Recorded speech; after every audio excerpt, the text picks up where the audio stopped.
And we are live. Thank you guys so much for joining me today. My name is Jonathan. I am the host of the Right Way podcast. And today we're going to talk about a lot of writing opportunities or some opportunities that you can have as an author, as a writer, and how to get those things started for your business and maybe even create a business like we have here at iFlow Creative. I wanted to present this because there's a lot of opportunities out there that I don't think a lot of writers understand, and a lot of there's a lot of things that you can do to help you make more money. You just rely on your writing or on a book. So we're going to go into a lot of those opportunities today. I've been helping people create those opportunities. I've created a company around it, so it's not hard to do. It does require a little bit of extra work and extra commitment on your end if you're going to start this up, but it's also very lucrative. We're talking six-figure lucrative at this point, possibly closer to 1 million in the 8 years that I've been running this thing. So it can be very lucrative for you, but if you go about it the wrong way, or if you just try to muddle through it, you're going to end up with a short writing career and not a lot of money. So that's what we want to tackle today. First thing is first, let's talk about the Right Way podcast and who I am. I started iFlow Creative back in 2014. It was just an editing company at that point. And over the years, we've helped authors with editing, with marketing, with formatting, with cover design. We've just kind of compounded various things with the writing company. And then I realized, well, this is more than just an editing company. So let me rebrand and see what else we can do here. And now we offer everything from helping you make video games to make movies, TV shows, animations, comic books. Like, it's become this big, huge media company, and I never dreamed that it would get this big. I just wanted to help people write books, but now it's become this big media company, and I'm really proud of the product that we've created here. Before we move forward, I do want to shout out two authors. First is Kathy Johnson. She's had an amazing book signing event that she created, and we're going to talk about that today because that is a huge opportunity for you to really make some money with your writing. She had a huge book writing event, and it went really well. She gave us a shout out with her audience, and just seeing her just flourish. Like, she came with a book that wasn't doing well on Amazon, and now she's kind of rebranded and she's been on the radio, and she created this big book signing event, and it's just been an amazing thing. So I do want to shout out to Kathy. We're super proud of you. Keep flourishing and prospering. Keep walking in faith and just keep doing your thing, girl. The other one is Amanda Fasciano. Her books series got picked up. It's right back here on my bookshelf here. Her book series got picked up by a publisher, like the whole series. So we were going to talk about this later today as well. You can self-publish and still get picked up by a publisher, guys. It doesn't have to be one way or the other. And we're going to talk about a couple of things that you can do to help maximize the possibility of you having that. So really excited about what we have going on today, and let's go ahead and go forward. So, being a writer, one of the things that holds writers up more than anything else is somebody saying there's no money in writing, and nothing can be further from the truth. I have a writing company that grosses over six figures. If you want to wipe that to the side and you want to talk about like huge money, every movie, every television show, every video game, every song that's famous, every song period, it all started with somebody writing it down. And it might have been a poem, it might have been a word or an idea or a chapter or whatever. But it all started with writing, guys. Like, so there is money in writing. There's no money. I was talking to a prospect earlier today, and we were discussing the topic of there being money in writing. There's no money in dead writing. There's no money in writing without funding to push it along. There's no money in writing that nobody knows about. There's no money in writing that isn't edited properly. There's no money in that kind of writing, but there's absolutely money in the writing industry. As a matter of fact, if it goes down, say goodbye to all your television shows. Say goodbye to every movie that you think is an excellent movie. All of it starts with writing. Okay, so there is a lot of trillions of dollars in writing, and everybody's looking for more content, the next Avenger movie, the next Top Gun, the next whatever. Like people looking to have these things, and it all starts with you. It all starts with you writing something down. So there is absolutely money in writing, and don't let anybody tell you anything else. They don't know. They're not writers. Like they think that movies just happen because big producers do things. They don't know the process behind it. They don't know the bare bones and the foundation that you have to lay down. So being a writer opens doors. Like if you're a writer, doors are open for you. If you're a creative person, doors are open. And there's a lot of different options that you have just on the writing side that you could do. So let's talk about a couple of those options. One is ghostwriting.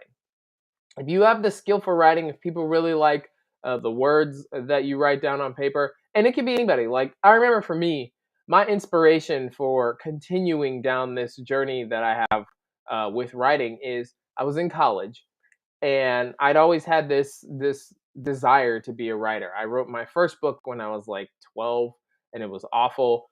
And I wrote my second book that actually got picked up by a publisher at like 20. I'm sorry, let me rewind. I wrote the first book and the sequel to that book when I was like 12 and they were both awful. And then I wrote my book that got picked up by a publisher when I was 16. I started writing that book and I finished it at 23 and it got picked up. Um, but while I was in college, I kind of ran into a bump in the road, right? And one of my professors, it was research writing. I remember this class. I hate research writing. It's not my style of writing, but I'm glad I took that class because the professor, I believe his name was Rodney Smith, if I remember correctly. I never spoken a word to this man ever. He was one of those old cats, like he wore cool dark sunglasses, like to the point he wore those glasses that makes it look like they're blind, you know? And he walked around people. I thought he was blind for like 2 years. I'd never taken any of his classes. And I thought he was blind. He had those kind of glasses on. And then one day I took one of his classes and he took off his glasses and he looked around and I was like, oh, he can see me. But he was the head of that class. He was actually like a renowned English professor. Like a lot of people knew and respected him. I didn't know that. I just took his research class and I wrote a. It was like a 30-page research paper that we had to do, and I wrote it on pink dolphins. And I handed it in, and I got a near perfect score. And this man that I had never spoken to looked at me. He handed my paper back. He looked at me in the eye and he said, "You're a brilliant writer." And then he moved on to the next person. Those are the only words that I spoke to him. And once I found out who he was, I realized, okay, if somebody like that who has so many years in the field and has accomplished all these things in the field, if somebody like that says that I'm a brilliant writer, I think I'm sitting on something here. And so I wanted to continue down. But I say all that to say, if you have that type of story, that type of background, that type of reaction to your writing, you could be a ghostwriter. And a ghostwriter is somebody who writes a book on behalf of somebody else, not necessarily about that person, but on their behalf. Like, let's say you have somebody who isn't the best writer, and they're not going to get the "you're a brilliant writer" from their professors, but they have these ideas for a book. There's a lot of people who actually have this. Like, writing isn't their strongest field, but they have ideas about a cartoon or a movie or something like that, and so they need somebody to write it down. If you have that skill, you could be a ghostwriter and write on their behalf. Now, there's pros and cons to doing ghostwriting. One of the pros is it can be very high paying. Like we're talking tens of thousands of dollars high paying. Some ghostwriters charge like 10 grand for a book. Some ghostwriters charge 20, 30, 40. Some charge $1 a word and people write 100,000 words. Like you do the math here. So it can be very, very, very high paying and allow you to really change your lifestyle. One of the cons is like because of everything that goes into ghostwriting and writing a book or writing a series, it's very time consuming. And so if you have a busy lifestyle, like I do now, I didn't used to, but I do now. But if you have a busy lifestyle, you have multiple kids, you have multiple jobs, excuse me, um, things are taking up your hours, it might not be good for you because ghostwriting requires a lot of time sitting and writing and talking to your client. So that's one of the cons. Another one of the pros is it's very fulfilling. Like you're helping people tell their stories who otherwise would never have told their stories, or maybe they don't feel like they have the skill or the necessary thinking power to tell their stories. So you're fulfilling dreams. You're helping people fulfill their dreams. That can be very rewarding, and it helps you hone your craft. Like if you want to improve on your writing, being a ghostwriter and getting that practice in will help you hone your craft. Now, a couple of the cons is typically for ghostwriting, you are paid for your work. The writer then takes all the royalties. So let's say you penned a book that was, 60,000 and you made like 7 grand on it, 10 grand on it.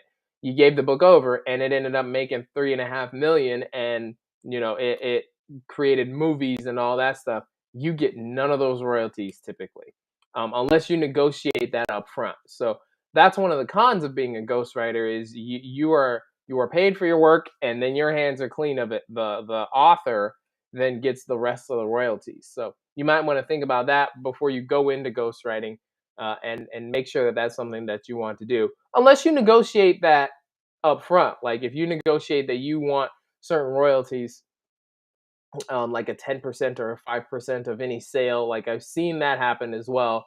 That happens more in music, on the music side of creation. Typically ghostwriters, they write the book, they write the pamphlet or whatever, and then they wipe their hands clean of it, and the author then takes the royalties. So if they have a good following, you might want to negotiate, I want royalties versus upfront pay. Because if you negotiate royalties, you're probably going to take less pay up front, if any pay up front at all. And I would beware of people who say they want you to, like anybody who says, I have a best selling idea, just beware of them, especially if they've never written anything before and they've never sold anything before. Like if it's somebody famous who's coming to you and saying, okay, I have a bestseller, they probably do. But if it's somebody who's unknown and they're new and they come at you and they say, I have a best selling idea, really be careful of them when you're ghostwriting, because people like that tend to not know what it takes to even have a bestseller. Because if they've never sold anything and they've never written anything, how do they know they have a best selling idea? Just because they read another bestseller? Like, they don't know that. And so if they haven't done that step, if they haven't sold anything, if they haven't written anything, if they're not famous, like if they don't have that background, I would really be wary about trusting them and writing anything for them for royalties versus upfront pay. So that's a little trick of the trade. I stay away from people who say I have a bestseller and they're new or unknown. I stay away from them. Another thing to look out for is people telling you how to price your services. Like how to price your services, right? Like for me, I charge a specific amount for ghostwriting, just depending on what kind of book they want to write. And I've also partnered with another ghostwriter who writes nonfiction, because my company mainly deals with fiction. It allows us more rules and more ways to create and things like that. So anybody who's telling you that your price is too high, they're just trying to shortchange you. Beware of those people. Okay, you set your prices for a reason. I recommend that you do some market research and see, around what your skill level and what your experience level and what is competitive in the market. But like ultimately, you have to pay your bills. So if you charge a certain price and somebody likes your style, but they're trying to shortchange you, I would be aware of those people. And if you need some help, like closing the sale, send me an email, because that's something that I can help you out with. I have a lot of sales training. I don't think I'd be able to have this company if I didn't. But I have a lot of sales training, and I can help you with overcoming some objections from writers, and like you're gonna get a lot of objections when you're starting a ghostwriting business, you're going to get a lot, or really any business, you're going to get a lot of rejections, just like those authors who send query letters. So you want to make sure that you're kind of prepared to handle those things. Like, people are going to talk about price, people are going to talk about the time involved, people are going to talk about what they can get on the back end of things, like just depending on the service that you offer. So like it's important to have some sales experience. And if you want to email me, jk@iflowcreative.net, or just comment on any one of the streams platforms that we're on, I can help you with getting some tech in so you can learn how to close your prospects better. But one of the things that you should look out for is people who are trying to tell you how to price things. They're just trying to shortchange you. Okay, so that's one avenue that you can go into with writing, is ghostwriting. It's very lucrative. It's very needed. Like, some people have businesses, and they want to have a book be kind of the calling card for their business. I just helped a salesman. We're actually on the back end of the stuff, so I don't want to reveal too much. But a salesman is creating a whole academy around his business, and he wants to use the book as like the calling card to get people into the door. And so that was something that we were able to do, and that was just about 10 grand, if not maybe a little bit more, that we ended up doing on that project. So it can be very, very lucrative if you do things correctly. And again, I can help you out with that if you're looking into going into that avenue. Another one is editing. Now, editing is the process of polishing up a manuscript, or a piece of work, a piece of writing, to make it better. That's it. So any editors that think that editing is just taking somebody's writing and ripping it apart, that's not what it's for. It's to help make it better, make it smoother, make it easier to read for the reader, make it digestible for whoever the target audience is. That's the job of the editing. It does take some skill. There's different kinds of editing, and you're going to need to understand what to look for. Like, there's developmental editing, there's line editing, there's copy editing, proofreading is a form of editing. Like, and you need to know what level looks at what, so that if you do developmental editing, you can charge a little bit more. Like, some people call it content editing. That's another form of editing. Like, there are lines to this process. And I, like, for authors, I always recommend that you hire 3 different editors. And that's why I've created my editing staff the way that I have, because I know it takes at least 3 to get a book into a real quality product, right? To really get a book prepared and ready for publishing, it takes at least 3 rounds of editing. And that's line, developmental, and a copy edit. And then I add a proofread on top of that from a different person, just to make sure that it makes sense from multiple different areas, right? Now, what they look for in the developmental edit is different than what they do in the line edit, is different than the copy edit, and etc. So if you're going to do editing, you need to understand what your skill level is, and you can improve your skills, right? Like, half of editing skill is experience. Like, even when you take a class for editing, you still have to get a really poorly written piece and make it better. That's the point of hiring an editor. So if you're going to do that, you want to make sure that you charge correctly for it. Editing is another avenue that's very, very lucrative. Now, unfortunately, on social media and places where you're going to find your clients, it's oversaturated with editors and editors. Like, so you have to pick and choose, or the author has to pick and choose which ones are best. So I have a process that I go through, that the success rate is about 80%. I believe it's like 77%, and I'll look at that number for the next time I do this topic. But it's around 80% of, if you go through this process, it closes, meaning you get the sale. For if you're looking at editing, I will provide that for you. Send me an email, and I will tell you exactly how to go about doing that. But to boil it down, you always want to make sure that you allow your writer or your client to see your edits before you ask for any money. Don't ask for any money until they say, okay, this is the editor I want to go with.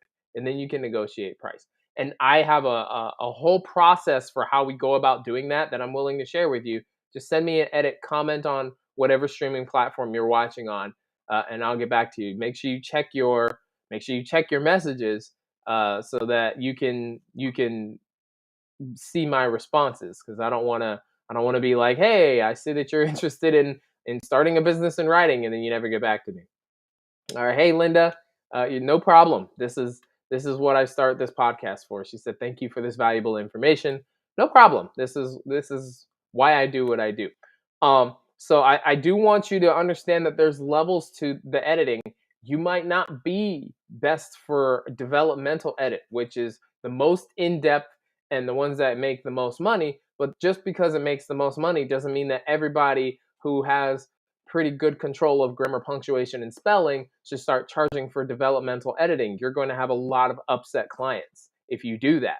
So make sure that you understand the level of skill required to do the editing job, and then tell people exactly what that level of skill is, right?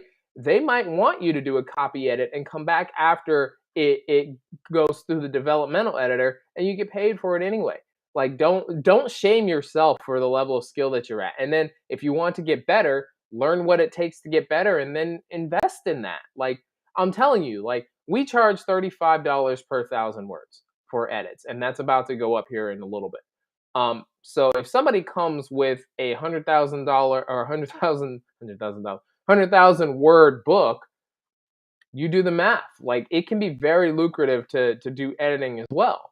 You just have to have the required skill. Okay.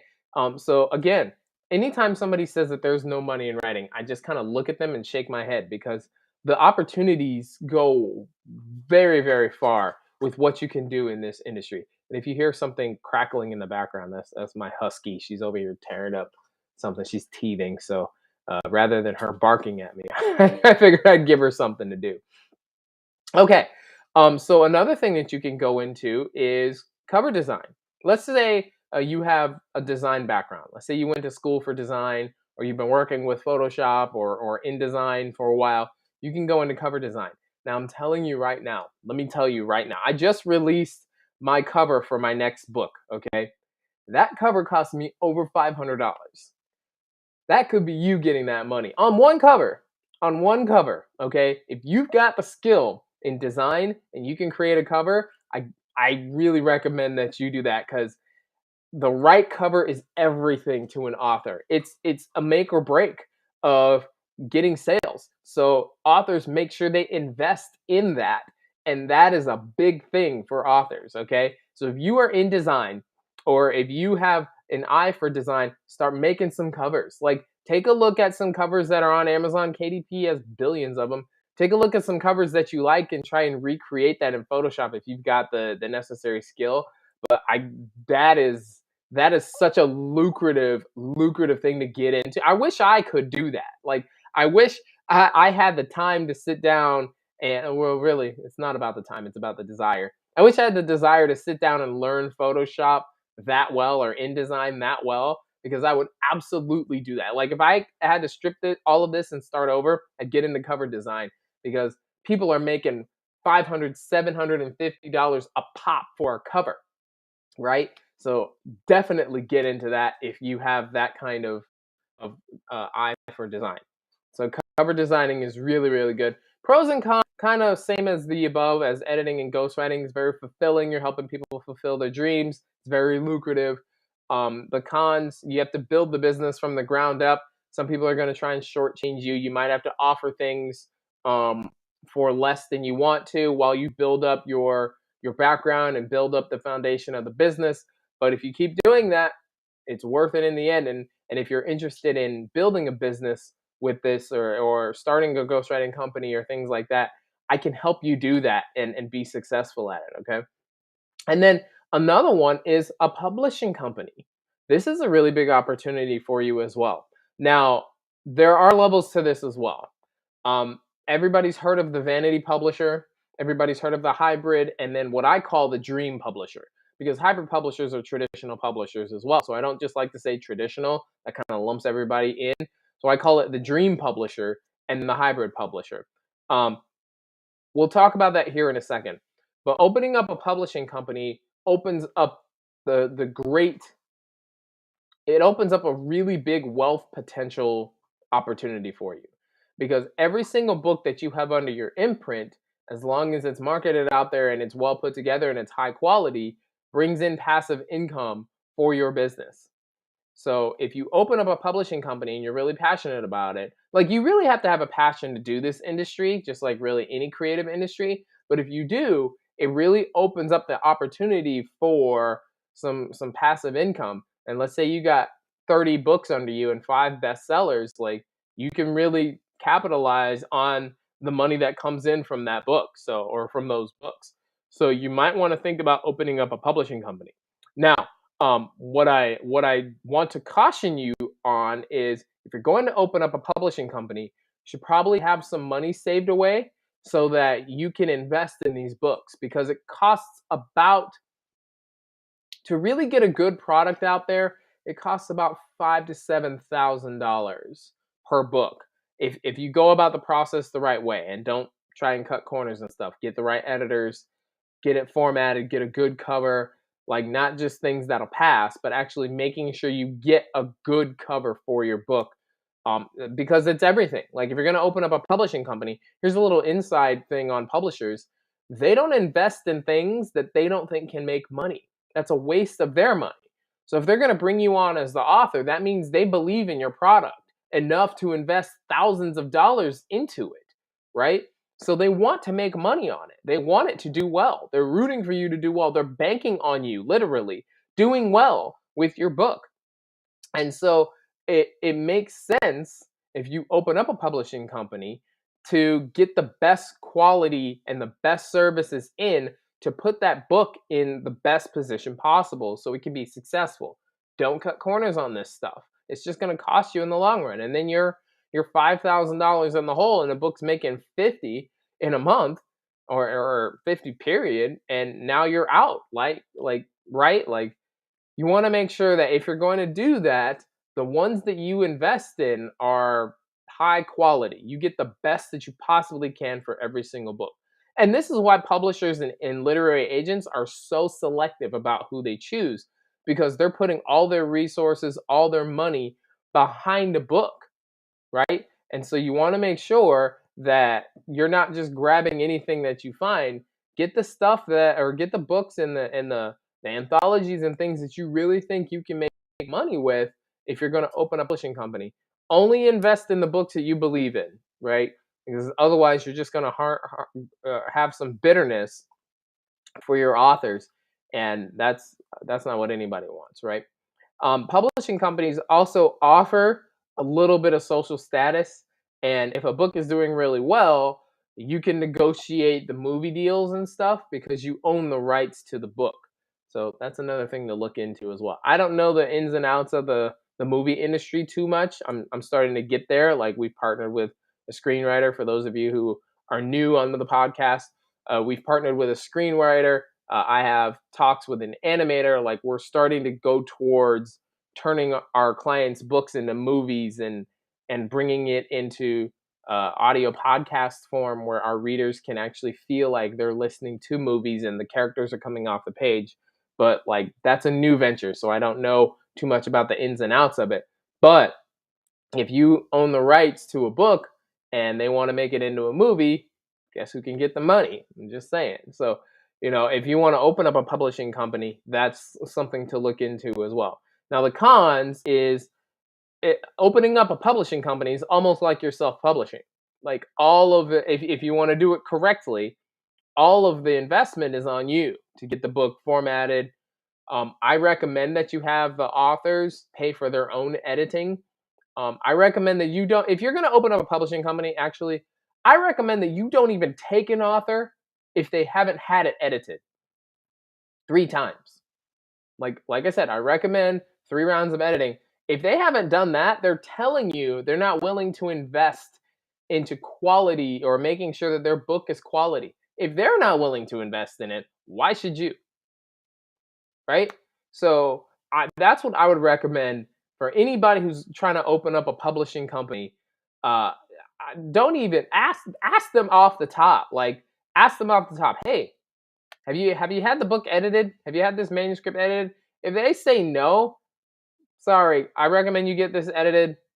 Unless it's just in pristine condition, which is so rare. Like, you're talking the top 3%, 2% maybe. Like, I wouldn't even entertain them unless they have it edited. If they're willing to go through the motions and draft and then have it edited and go through and make all those corrections, they're telling you that they're serious and they're willing to invest in the success of their own writing. You can work with somebody like that. I do this all the time. Like, I talk to authors all the time, and like, I have to explain this thing to them, that publishers aren't going to invest in somebody who's not even willing to invest in themselves. The literary agents, they won't do it. They don't have the time. They're getting inundated with hundreds of manuscripts every day. Like, in any little thing that an author has that disqualifies them, hey, I haven't had it edited, I don't have money for marketing, things like that, they just toss them to the side and keep going,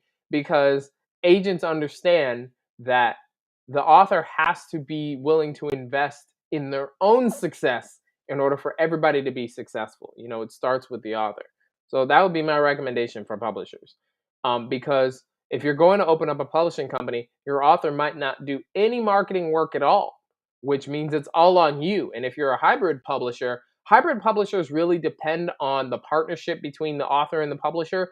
Like, the publisher is going to do some things, but they're depending on the author to do things as well. And if your author, this is why I say, don't even entertain them if they haven't had it edited on their dime, like, not on your dime, on their dime.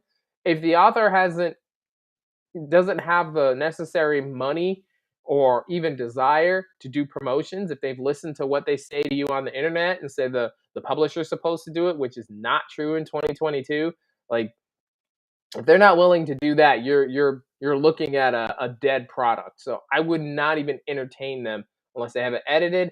And if you're going to open up a publishing company, um, really, really push to have a little bit of capital so that you can invest in the books to really get them uh, um, in the right condition to be successful. Or hire my company. Like, that's what we that's what we do, is we help get them in the right condition. But you might be dealing with an author who's not even willing to do their own marketing, and now you have another problem on your hands. So, another thing is, your investment might yield little results. Like, they might do everything right, but the market doesn't want it. And so, make sure that you are doing your market research. And I didn't want to give this away, but I guess I can. So, before, maybe 10 years ago, maybe a little bit longer, the trend was ebooks. Ebooks were the way to go. Like, Amazon, KDP had allowed people to publish, and it was going amazing, right? Like, they were faster than paperbacks. They didn't cost as much money on the printer. So the publisher didn't have to invest all that in the book copies. Like, then you can kind of gauge if ebooks were selling really well, people would buy the paperbacks, and the authors would sign them, and that's how they would make extra money. Now it's changed. Now it's audiobooks that are really becoming the big thing. They overwhelmingly sell more than ebooks do. And strangely, hardback is making a comeback. I don't understand that, but hardback and audiobook, mainly audiobook, is overwhelmingly selling more than the ebooks. So if you're going to open up a publishing company, you need to understand the market. If you just do an ebook and a paperback, you're limiting your earning potential. Do an audiobook. And here's the thing about it. Nowadays, after COVID, people started picking up other jobs who didn't have other jobs before. And so now we have a really, really busy Western society. You got multiple jobs, you got multiple kids, you got a family, you got a dog, you got a side hustle, maybe they own a business. They're doing a lot of things every single day. And so asking them to sit down and read an ebook impinges on their life. And so now they have to take time away from their life to sit down and read your book. Well, unless your book's going to give me some value that's going to get back the money that I'm losing for the hour and a half that I sit down and read your book, I'm not going to do it because I got other things to do. If you give them an audio book, now they can listen to it while they're doing those other things. And instead of impinging on their life, it aligns with the busyness that they have going on every day. And so that will give you a lot more earning potential because you're offering ways that align with their lifestyle. It makes it smoother instead of impinging on them and making it rougher. Hopefully that makes sense to you guys. So if you're opening up a publishing company, look at audiobooks for sure. Like we're switching everything towards audio. We're going to have a book, we're going to have the hardback and the paperbacks made, but we want an audio book because that's how your readers are going to get their attention. And I do polls on this and surveys all the time. Like I've started new groups for readers, and I ask them, hey, how do you read your books? Do you like ebooks? Do you like paperbacks? And yes, you're going to have people who say, I want the physical paper in my hands, but overwhelmingly, audiobooks and podcasts are the way to go right now in 2022. And as we move into 2023 here pretty soon, which is crazy to think about, it's August already, that's going to be a lot more in demand. So if your people are telling you this is what they want, give them what they want and you'll make money. It's that simple. Okay. All right. And my dog is getting annoyed. All right. Another thing to go into, in fact, one of my editors on my staff does this, is academic writing.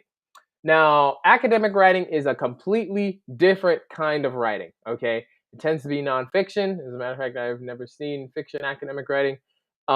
There are some pros to this as well. Very high paying. Like there are a lot of companies that are looking for people who can do the academic writing and even grant writing or things like that. Very high paying. The cons is it's very strict. You have to follow specific guidelines. You have to have your references in order. Things like that. My company deals mainly in fiction, and so we stay away from the academic writing. However, it is very high paying. It's a good supplemental. Let's just say it's a good work from home job. Let's just say you're looking for something like that. Academic writing can really be a good supplement to whatever you have going on. It can help you with how to promote. If you have a book out there and you just need a little bit extra money to do it, but you can't drive or you can't, you don't have a job that you can go to, you can do it from the comfort of your home. You have to apply for it and stuff like that, but it's a way that you can make extra money as a writer. It's just not very fulfilling for creative people because you got to follow these strict guidelines. Like it doesn't really improve your creative ability. You're just kind of doing the mundane thing, but can be really lucrative. It can help you out with getting your ideas down, with getting extra money, and I guess maybe on some level it does help you with the thing that academic writing helps with is grammar and punctuation and things like that, like fluency, maybe, like things like that. That's what academic writing really helps with. Not so much the creative and the developmental stuff that you need in creative writing. I'm seeing some comments come in here. Grant writing's a really big one. Grant writing's a real. Let's talk about grant writing for a second, because there is one big con with grant writing. Not con as in it's a bad thing, but a negative, as in pros and cons. The thing about grant writing, because I looked into this a while ago when I was looking for work, is it can be very lucrative. However, you don't get paid until that grant gets accepted and that person gets the funding. So if they're looking for $100,000, you really have to write up a great grant, and then you're kind of sitting and hoping. Well, guess what's not sitting and hoping? Yo bills. They're coming every month. And so if you're not getting the payment for the grant, like everybody who wants a grant written for them, they tell you, all right, I'll pay you when I get the money. And so you're just kind of sitting there. I'm sorry, my dog is, Rhea, knock it off. Stop. I'm sorry. my dog's ripping up these headphones. And so you're waiting for the people to get payment from the grant, and that's how you can make the money. But if they don't get payment, or if people are waiting and your bills come due, well, you're gonna run into a tough spot. So grant writing can be amazing if you can get those funds. If you get I operate on a policy that your first one's the hardest. So like the first book that you write is going to be the hardest. The first grant that you get approved that's going to be the hardest one, because if it's a pretty good pay, you can kind of use it to pay off the other bills while you wait for the second to get approved. So like it can be a really good thing. But I just wanted to underline that for those of you looking at grant writing. Like it's great, but that's kind of the con of being a grant writer. I would look into ghostwriting before grant writing, or ghostwriting and grant writing, but ghostwriting tends to be more, I don't want it tends to pay off sooner. Put it that way. Okay. So those are a couple of things that you can go into with a writing career: ghostwriting, editing, cover design. I really recommend cover design. Um, Academic writing, opening up a publishing company. Like these are all options that you can get into that are very high paying. That will help you with becoming or making money in the writing industry.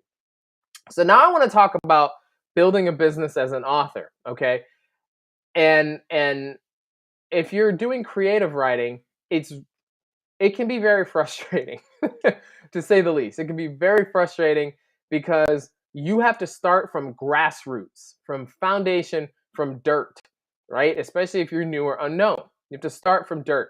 And that can be really hard because you get some momentum because, like, let's say you're very active on social media and you have, 4.3 thousand fans or friends or followers or whatever, and you post online and you get 20, and then you kind of hit a wall and it stalls off. That can be very frustrating and very discouraging. So I want to talk about a couple of things just to kind of keep you encouraged and kind of keep you going. Okay. Here's one of the biggest misconceptions that I've ever heard, and I don't know where it came from, but you guys who are here and watching this video, even if it's not live, like if you catch the replay, let's stop the madness, okay? Just because you self-publish does not mean you cannot get a publisher or an agent down the line. Doesn't mean that, okay? We need to end the madness of, if you either self-publish or you traditional, and then you stick to it, and then that book, that's it.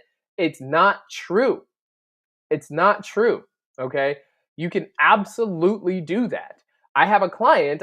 For those of you who are new, I have a client, and I shouted out to her in the beginning of the webinar or beginning of the podcast. This is her series right here. It just got picked up by a publisher, the whole series, and she self-published all of them. The whole series got picked up. I've had another client, one of my first clients actually had that happen with her whole series, and she signed on for like 2 or 3 series with this publisher. Another one of my clients have 2 different genres that got picked up by a publisher, so it is possible. And I've got author friends who have had agents contact them because of the success of their self-published books. It is possible. Okay, let's get out of this mad thinking of if I self-publish, that's it. It's not true. I recommend that new or unknown authors self-publish their first book when they get started because it shows a couple of things. It shows that you're willing to invest in your own success. All right, that's what agents and publishers want to see, that they're not just going to be left out on an island with your book and everything's going to be dependent on them to do everything. You're willing to put in some footwork. That means it's a partnership between you and the agent and you and the publisher. They want that. Okay, they want to see your commitment to your own career. All right, so it shows that you have some commitment and that you're willing to do some footwork. B, you're able to control your grassroots start. You get all the money.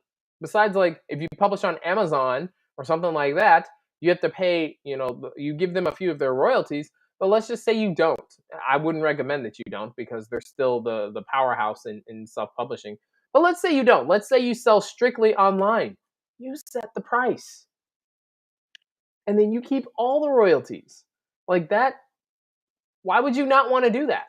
I say forget publishers altogether personally, and you build the foundation and you can have your own career, and there's no ceiling to the money that you can make.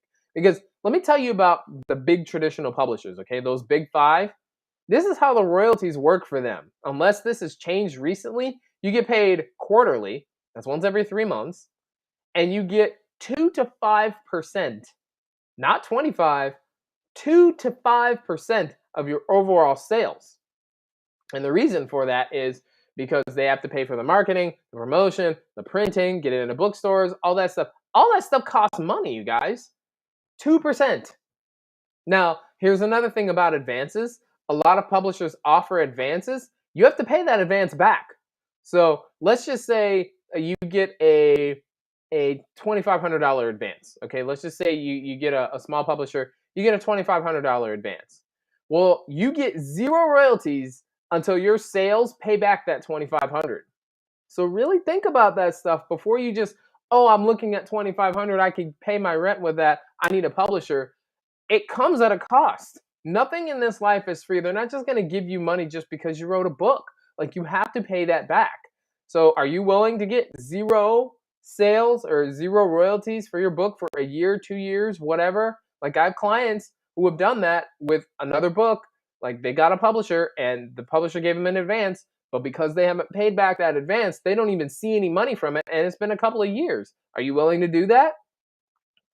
So really think about that. This is why I say self-publishing is the way to go. And I know that a lot of people don't want to put in the work or put in the money or whatever.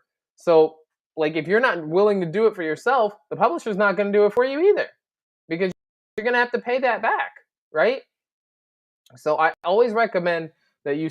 Now, when it comes to, let's just say you wanted to pick a publisher. I think I was supposed to talk about this earlier, or maybe not.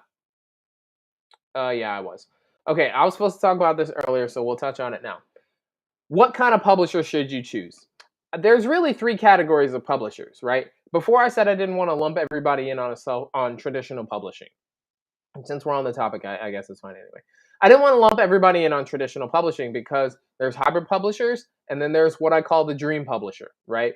The dream publisher, and I put it in quotes because it really is a different way of thinking. If you think the publisher is going to do everything for you, they're not. Like, for you to get to that level, you have to have made them millions of dollars. Then they'll do everything for you. They won't care because you're just going to make them money. But the dream publisher is the publisher that everybody's talking about. I get an advance, it's $10,000. My book's going to be in stores, all that jazz. So a couple of things I want to talk about there. I just addressed the royalties thing. It's not what you think it is. You have to pay that back. Number 2, when was the last time you went to a bookstore to buy a book? Like, put that in the comments right now. In the comments, if you're here, tell me the last time you went to a bookstore to buy a book. I haven't in a long time. The only books that I actually go to the bookstores to buy are the ones I can't get online. The Writer's Market, I mean, I can get those online, but I would rather have that book. The Writer's Market, the even my self-help books, I do those online. I get those online and I order them. So a couple times, okay, 3 weeks ago, thrift store, 3 months ago. Okay, it's been a while, right? Most people don't go to bookstores to buy their books. Most of them don't. So why do you want your book to be in the bookstore? And I found, and this is kind of a look in the mirror moment here, it's really an ego stroke. You want to go to the bookstore and point to it and say, my book is here. Versus, my book is in a way, or is available in a way where it's not going to impinge on your life. Because again, think about it, right? We want to align with our readers. We want to align with our readers, with their lifestyle, rather. That's going to make you the most money. We don't want to impinge. So if you tell them they have to go to the bookstore to get your book, instead of, hey, pop it in your ears while you're driving to the grocery store, you can listen to it. What's going to make you more money? They go, they buy the book, never read it, you don't get a review. Or they listen to it every day on the way to and from work, while they're working, to and from the grocery store. When they're done with it, they will tell you all about it and might even post a review on Amazon. So really get into the right mindset here. We don't just want to stroke our egos and point to the book in the bookstore. Not a lot of people go to bookstores to buy their books. They go online. It's faster. It's easier. Audiobooks are there. They can pop their earphones in. We want to align with the way life is right now. We don't want to depend on these archaic things, right? So really think about that when it comes to bookstores and stuff. But I digressed a little bit. So the dream publishers, they get it into bookstores, all this jazz. You have to pay back those advance checks. You have to you're going to get paid quarterly from the dream publishers, and it might be 2% of what you actually made the publisher. Not a really great payoff when you really think about all the money that you've made. Okay, so if you make $1,000, you'll get 20. That's 2%. Not really a great payoff. That might be 10% actually. I don't know. The math isn't mathing right now. All right. So let's talk about the hybrid publisher. Now, the hybrid publisher is a traditional publisher. Okay, I want to really define the difference between a hybrid publisher and a vanity publisher. There's a big difference, and sometimes they get mixed together. Okay, I, a hybrid publisher will handle the publishing process for you. They will do it for you. I really strongly recommend you get your own editors. Just take it from somebody who made that mistake and depending on the publisher to do the editing for me. Get your own editors. Get 3 editors, have them go through the book, make sure it's in the best possible condition before you query. Before you query the publisher, right? Because if the publisher says, yes, send it over, what you don't want to send them is an unpolished version of your book with just the first 3 chapters that are great because that's what you looked over over and over and over again. You want your book to be good, polished, ready to go, ready to be printed. Okay. Now, the hybrid publisher is going to handle the publishing process for you. They might have a copy edit, look at it just to make sure that it's in a good condition. They'll handle the formatting, they'll give you a cover, they'll do the publishing, it'll just be under their imprint. Okay. What they won't do, more than likely, is they're not going to do a big mass marketing promotion for you. They're going to depend on you, the author, to do that, which I think is a fair trade, honestly, because getting a book published costs money. I mean, the publishing process is the easiest process of the whole thing, but it does cost money, and those promotions cost money. Now, the good thing about hybrid publishers, one of the pros about having a hybrid publisher is the royalty percentage divide is higher. So a hybrid publisher will probably give you 50% or break it 60-40 versus 2 with the dream publisher, like something like that. However, because they don't have those extra resources, those big budgets for marketing campaigns, they're depending on the partnership between you and them to really pull the money, to make the money for both of you. So if you don't have marketing budget, or if you're starting with a small marketing budget, a hybrid publisher might be better for you. As a matter of fact, let me retract that. It's better if you have $500 to do some marketing.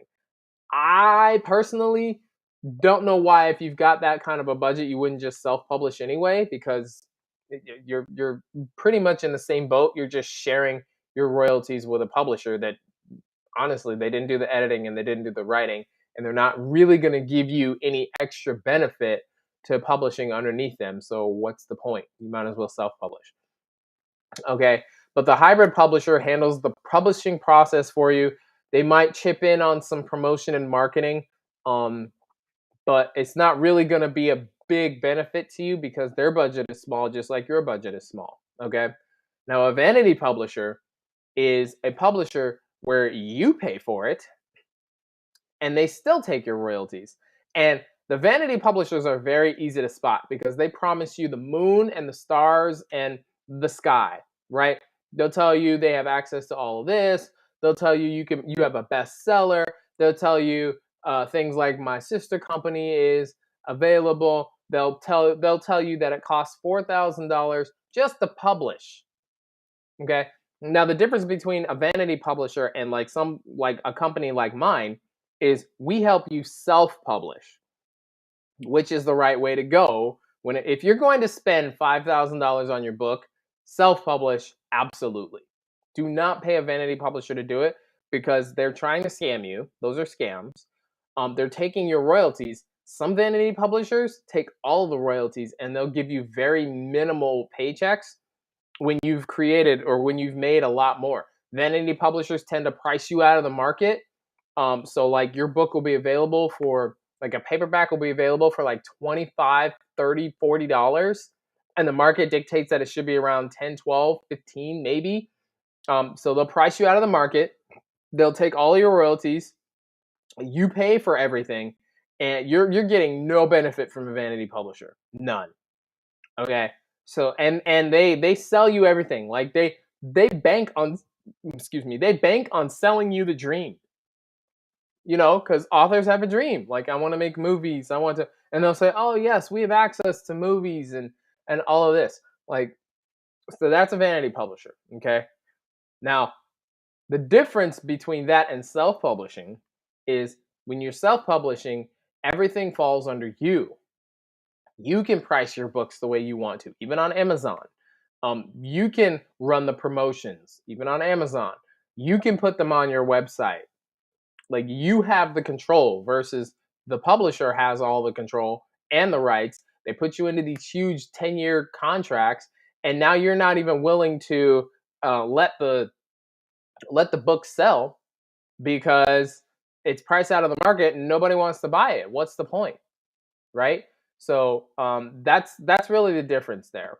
Um, and I kind of skipped that topic, but that's really the difference there when it comes to publishing.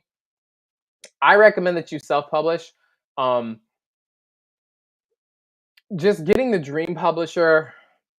I mean, it was a better way to go back in the day, but not so much anymore. It's just easier and better for you to be in control of it. That way, like if you're starting a business, and we'll talk about that here in a little bit. If you're starting a business around your book, being a self-publishing allows you the flexibility to do that. Versus if you have a hybrid publisher or a dream publisher, you're going to have to run it by them first before you start making moves. So, like, I really recommend that you self-publish and just do things that way. It costs a lot more money. I understand that. It's a lot more work. I understand that. But if you get the grassroots growing, and if you tackle it on a payment plan, like everybody knows we're about to head into a recession, tackle it on a payment plan. Like, don't put yourself out of your home, but tackle it on a payment plan and really get that foundation in there, okay, for your business, for your book. Now, um, I really think that you should self-publish. It gives you more control. So when you self-publish, or even if you decide to go with a hybrid or a dream publisher, here are some things that you should have to maximize the money in your writing career. Okay, we're talking about selling books now. All right, have a website. Have a website. Have a website. Okay, you want to collect your readers' emails or get their cell phone numbers. Always try and get their cell phone numbers. It's a direct link to them. The more direct you can be with the way you communicate with your readers and your fans, the better for you. If you've got to go through a Facebook profile or a Facebook message or something like that that doesn't connect to their phone, you're just adding barriers on the line. Okay. Here's a little tip for your website too. The more pages that you put in between their first visit and the option that they have to buy, the drop off rate, meaning when they bounce off your page, when they go somewhere else and do something else, climbs exponentially. So if you're going to have your book available for sale on your website, that first page should have the option, or as close to the first page as possible, should have that option. Okay? The more pages you put in between first visit and point of sale, the buy button, the see on Amazon button, the drop off jumps exponentially, right? So limit those pages on your website, okay? Depending on the genre, if it's nonfiction, you can charge $20, $30 for your book on your website. If it's fiction, $5, $10 for your book on your website. Like, it gives you a lot more control, okay? I would have different mediums available. I can't say this enough. Do an audiobook. Can't say this enough. And when you're doing an audiobook, don't just do a ho-hum audiobook that everybody does. Like, really invest some money and time into it. Make it good. Make it worth listening to. Like, if you listen to it back and you don't even want to listen to it, your readers probably aren't going to want to listen to it either. Okay? But make sure you have an audiobook, because that is selling more than even ebooks are. And for some reason, paper or hardbacks are making a comeback. So, but just have different mediums available. Now, one of the things that we're doing here is I'm not gonna do that. Never mind. Never mind. Yeah, you gotta send me a message to learn about what we're doing that's new. I'm not gonna reveal that. Social media. If you're not using social media, you're missing out on $1 million opportunity. You're missing out on a lot of money because social media has made the world a lot smaller. It's so much easier to contact somebody who's in Japan or France or Italy or Australia and make money on a global scale. Okay. So don't diss social media. Okay. It's a tool. It's going to show you what you want. If your social media is full of negative stuff, you've been clicking on negative stuff. Stop clicking on it, right? I don't have a single political post on my social media. Zero. You know how hard that is? Zero political posts because I don't click on it. I do not click on it. I unfollow people who put the wrong stuff and stuff I don't want to see on there. You have the control on social media. So just click on the stuff that you like. Click on the stuff that you're interested in. If people are telling, if you get people saying all kinds of crazy stuff and they're still your friend, you can unfollow them and still be their friend on social media. Like you have the control. So it's not social media's fault that you're getting the negative articles and all that stuff. Social media is a tool that gives you what more of what you click on and show an interest in. So unfollow the stuff that you're not interested in, click on the stuff you're interested in, and you'll get more of that. And then you'll have a happy social media experience, okay? I digress a little bit about social media. But anyway, if you're not using it, you're missing out on a lot of money. The issue is a lot of authors don't offer value in their work. That's why they don't make money from it. They don't offer any value. Buy my book, buy my book, buy my book. Why? Why should I buy your book? What's inside the book that I need here or read that makes me want to buy? How do I do that? Like what why should I care about your book? If you don't answer that question, you're going to make zero sales. So what this is again why editing is so important, because whatever messages you have to deliver in your book, that gets ironed out and really pronounced in editing. If you don't have an editor, you're I mean, you might as well not even publish. Seriously, like that is no joke. That is no joke. You might as well not even publish. Go find something else to do if you're not going to get an editor, because it is that important. All this marketing, the website, all of this that we've been talking about, building the career, it's all a moot point if your product is bad. Doesn't matter. You're going to have horrible reviews, horrible writing career, no money, and you're just going to feel like you failed. You're just going to feel like a failure. So if you're going to do this, do it right. Get an editor, okay? Offer value. What is your book about that the world needs to hear? Don't be afraid to show those emotions in the writing, right? I was telling an author earlier today, he was talking about, he had had a rough childhood, and he was talking about, like, he was afraid to tap into his emotions. And I told him, those emotional things, those things that you think about that make your heart beat faster, that's what you need to put in the book, because that's what's going to connect with the reader, right? So don't be afraid of that. That's the value that they get from your book. Like if it's just for entertainment, let's say that it's not a business book or something that's going to teach people how to make money, that's the value. It brings them into your world. It gives them an emotional connection to your world. That's valuable to your readers, okay? So you got to put that stuff in there. And when you're marketing, like when you're promoting, I'm giving too much stuff away for free. When you're promoting, make sure that you show those things. So if somebody said, I cried when I read this book, promote that. She said she cried. I had a couple of clients tell me, I'm sorry, I've had a couple of great reviews on one of my self-published books. One of them was that she was so engrossed in my book that she burned her dinner. That's such a compliment for me, and that's what I'm promoting. The end result. At the end of this book, you're going to be so engrossed in it, you'll forget where you are. Like that's the valuable thing about your book. Like if it's for entertainment, if it's fiction, things like that, that's what you want. Okay. If it's a how-to book or self-help book, tell them what they will learn about with your book. Don't just say buy my book. Say why they should buy the book, why they should care. That's the value. Okay. Even create a group focused around your book. And I'm starting to do that with my clients now, because that's how you build the following. Everybody's on Facebook, whether people like it or not. So if you can build a community in a place where they already are, we're talking about aligning with their life, right? Like if you can build a community in a place where they're spending time, it's easier for them to give you their attention. Just saying, okay?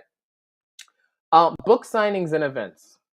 You guys, if you are not doing events, you are missing out on so much money. So much money. I'm talking thousands of dollars, hundreds of thousands of dollars in one go. Okay. You have to do events. You have to.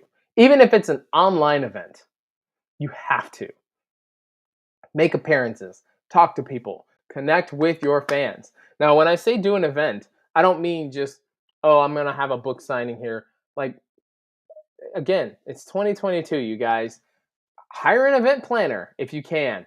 Um, get your local bands involved. Get your local vendors involved. If somebody has a side business and they need to make some extra money, hey, I'm thinking of throwing an event. Maybe you can bring your food truck over, and then they bring their people. Like think outside the box of it's just all about me, right? Like make sure that you're doing events because I'm telling you, like one of the things that I also do as I'm a professional singer, and I wrote I have an album that's out, and when I brought, like we would book gigs at the local town or whatever. When I brought CDs, people don't even listen on CD players anymore. When I bought CDs, I made 3 times the amount of money that I did with tips. 3 times the amount, right? But again, product has to be good. You have to put in the work, but you have to have events. Please, please do events. You'll make so much money. You hire an event planner, talk to people who have local businesses, talk to local musicians and bands and DJs. Like make it an event that people don't want to miss out on, and then do a book reading. Talk about why you do what you do, things like that. Like meet your fans, be personable, because that people. Here's another thing, and I posted this on Facebook the other day. Actually, it might have been today. People trust people, not businesses. Books are businesses. The author behind the book is a person. Be a person, because that's what people connect with. Okay, but I do events. You have to do events. And again, the first one's going to be the hardest because maybe you've never planned an event before. You don't know the ins and outs of it. That's why I say hire an event planner, because they'll be able to help you out with that stuff. And yes, it's going to cost money, you guys. This industry costs money, but it also makes a lot of money. Okay.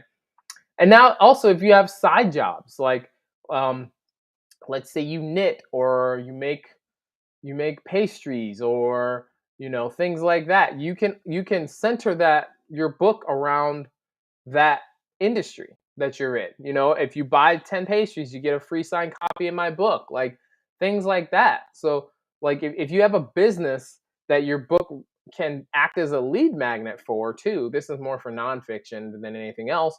But if you have a business that your book can act as a lead magnet to, maybe offer to give it away for free, like to get them in the door so that you can make more money on the back end. Like there's opportunities like that. Okay.